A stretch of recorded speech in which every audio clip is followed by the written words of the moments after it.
On PC and mobiles, I will show you in a few moments how to join Craftrise Discord server. It's the same method on both PC and mobiles. For this, we will open a browser on your PC or mobile. Can be whichever. In my case, I will use Microsoft Edge. Now click on the URL bar and type this URL to be able to join this Discord server.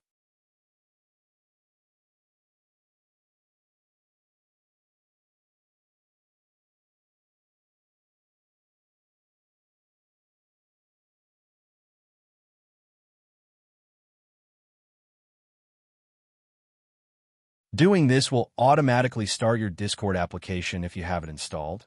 Then click Join, and you'll have access to the Discord server.